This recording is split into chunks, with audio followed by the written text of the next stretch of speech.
क्या औरत ही औरत की सबसे बड़ी दुश्मन है? क्या औरत ही औरत का घर तबाह करती है? और क्या औरत ही औरत को बसा सकती है? पूरी वीडियो देखिएगा। अस्सलाम वालेकुम वरहमतुल्लाहि वबरकातुहू। इय्याका नअब्दु व इय्याका नस्तईन में लाला रुख अपने चैनल लाला रुख ऑफिशियल के साथ हाजिर है। मेरे चैनल को शेयर करें, लाइक करें और सब्सक्राइब करें। बहुत कम सब्सक्राइबर्स हैं, बहुत कम लाइक करने वाले हैं। यहीं से तो सारी बातें होती हैं। आप रजब भट्ट की बातें देखकर, आप रेहान तारे के वीडियोस देखकर आप लोग इतने इम्प्रेस हो जाते हैं। आप मेरे चैनल पर आएँ तो आपको पता लगे कि लाला रुख क्या बातें करती हैं। सबसे ज़्यादा जो कॉल्स मुझे आ रही हैं, लास्ट 4 दिन में मुझे कोई 6000 फ़ोन कॉल्स आए हैं और मैं इतनी थकी हूँ, इतनी एग्ज़ॉस्ट हुई हूँ कि मैं आपको बता नहीं सकती। और सबका ताल्लुक रिश्तों से था। घर के रिश्ते कौन कायम करता है? घर में रिश्ते कौन बनाता है? रिश्ते लेकर कौन चलता है? बच्चों को अच्छी तरबियत, तालीम और कौन सिखाता है? माँ। माँ से बढ़कर किसी का दर्जा नहीं है। नबी पाक सल्लल्लाहु अलैहि वसल्लम के पास एक शख्स आया, उसने कहा सबसे ज़्यादा इज़्ज़त किसकी करूँ? रसूल खुदा ने जवाब दिया कि माँ। उन्होंने दूसरी दफ़ा पूछा किसकी इज़्ज़त करूँ? उन्होंने कहा माँ। तीसरी दफ़ा उसने कहा किसकी करूँ? उन्होंने कहा माँ। माँ घर बनाती है, माँ घर बिगाड़ती है। लड़कों की माएँ जब इतने शौक से अपने बच्चों की शादी करती हैं, इतना पैसा लगाती हैं, इतना लूर-लूर फिरकर गर्मी, धूप, छाँव, सवेर, सर्दी, गर्मी में लड़की ढूँढती हैं, चाँद-सी बहू लाती हैं, अच्छे अखलाक वाली लाएँ, किरदार वाली लाएँ, पढ़ी-लिखी लाएँ, अच्छी बच्ची घर ब्याह कर लाएँ और फिर उस घर को तबाह करें। कैसे ये होता है? मेरा दिल नहीं मानता, मेरा दिमाग मानने को तैयार नहीं है। हमें मज़हब ने हर चीज़ की बहुत क्लियर गाइडलाइन दे दी है। हम कहते हैं इस्लाम ज़ाब्ता-ए हयात है, ज़िंदगी का तरीक़ा सिखाता है। मर्द के क्या हुकूक हैं, औरतों के क्या हुकूक हैं, माँ के क्या हुकूक हैं, बीवी के क्या हुकूक हैं। सूरह निसा पढ़ें, पूरी सूरत औरतों के लिए है।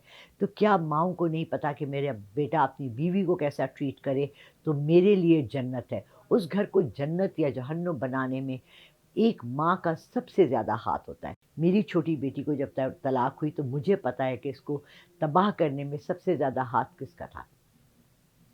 वही बच्चे जो माँओं की बात भी नहीं मानते, जिनकी माएँ अक्सर लड़कियाँ ढूँढने जाती हैं कि जी हमारा बेटा सुधर जाएगा अगर इसकी शादी कर दें, वो बाद में माँ के पल्लू से ऐसे बंध जाते हैं जैसे बीवी के कोई फ़र्ज़ नहीं है। उन्होंने उसके फ़राइज़ पूरे नहीं करने, उसको खर्चा नहीं देना, उसको नौकरानी बनाकर लेकर आते हैं घर में, उससे घर का काम करते हैं, उससे एक्सपेक्टेशन होती है। जबकि हमारे मज़हब में शौहर का खाना तक, और ये मौलाना तारिक जमील के उससे बता रही हूँ, ये डॉक्टर इसरार के लेक्चर से बता रही हूँ, अगर वो अपने सास-ससुर की खिदमत करती है तो ये उस पे फ़र्ज़ बिल्कुल नहीं है, ये उस पे इख़्लाक़न फ़र्ज़ है। लड़कियों में भी मैंने अब ये देखा है यंगर जनरेशन में हर बात पे, और ये मैंने अपने कानों से सुना हुआ है, लड़कियों की माएँ कहती हैं बेटा लड़का सही ट्रीट ना करे तलाक लेके आ जाना। तलाक का लफ्ज़ ऐसे हो गया है जैसे कि सड़क पे बिकने वाली गंडेरियाँ या रेवड़ियाँ या छल्ले या वो पापड़ बिक रहे हैं। आई एम सॉरी, तलाक अल्लाह को भी पसंद नहीं है और मेरे नबी पाक सल्लल्लाहु अलैहि वसल्लम ने भी कहा है कि मेरी नापसंदीदा फ़ेल है, मगर हक़ देता हूँ तुम्हें कि इस्तेमाल करो अगर जबर इतना हो जाए। इतना जबर, इतनी ज़लालत जो मैं रोज़ सुनती हूँ। अब मैंने औरतों की रिकॉर्डिंग शुरू कर दी है, मैं नाम किसी का भी नहीं लूँगी, मगर मैं आपको सुनवाऊँगी उनका रोने, उनके फ़साद, उनकी बेचारियों की आहें, जो घर से 2 बच्चों को लेकर रात में, दिन में घर से निकाल दिया जाता है। अभी जिस बच्ची से मैं बात कर रही थी, अभी 5-10 मिनट पहले उसका फ़ोन आया, उसका मियाँ उसे कनाडा से पाकिस्तान वो आई 2 बच्चों को लेके, छोटा बच्चा उसका 4 महीने का, बड़ा बच्चा उसका 1.5 साल का। मियाँ उसका आके दोनों बच्चे उसे छीन के लेके जा रहा था। उस लड़की के बाप ने इंटरवीन किया और उनको रोका। आप सोचें, खुद सोचें, 4 महीने का बच्चा जो माँ का दूध पी रहा है, उसको बाप जबरन लेके जा रहा है, किसके कहने पे? कहाँ लेके जा रहा है? कौन उसको रखेगा? 4 माह के बच्चे को कैसे एक बाप रखेगा? नहीं हो सकता ना। आप सोच सकती हैं उस माँ का क्या हाल था, उसका दिल क्या कह रहा था, उसके आँसू कैसे थे। I am really sorry, I apologise, मैं आप लोगों से माफ़ी मांगती हूँ।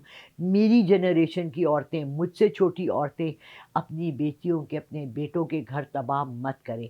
हमारे जब वक्त था, हमारे यहाँ मुझे अच्छी तरह याद है, तब भी लड़ाइयाँ होती थी, खलिश होती थी, रंजिश होती थी, ऊंच नीच होती थी। लड़कियाँ माँ के घर आती थी, माएँ कहती थी बेटा वो तुम्हारा घर है, तुम्हारे मियाँ का घर तुम्हारा असली घर है, ये तुम यहाँ मेहमान हो। मैं जब फर्स्ट टाइम अपने घर शादी के बाद आई, मुझे रोना आ गया। मेरा बिस्तर भी जा चुका था और मेरी दराज में मेरी छोटी बहन ने अपने कपड़े भी रख लिए थे। वो घर मेरा घर नहीं था।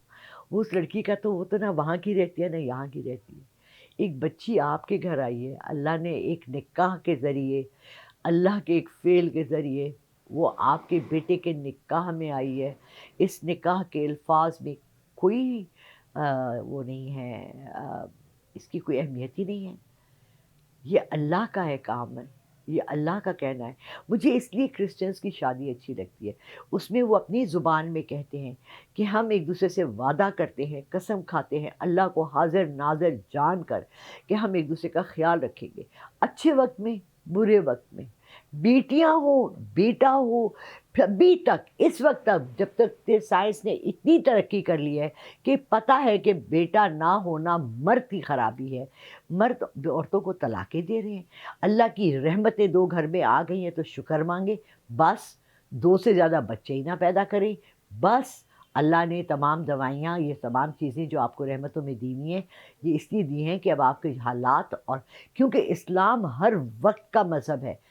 जब बहुत ज़्यादा बच्चों की ज़रूरत थी, जब फर्टिलिटी रेट, बच्चों के बचने का रेट, मोर्टेलिटी रेट बहुत कम था, लोगों के यहाँ 10-10 बच्चे होते थे, जिसमें से 4 ज़िंदा बचते थे, 5-6 मर जाते थे।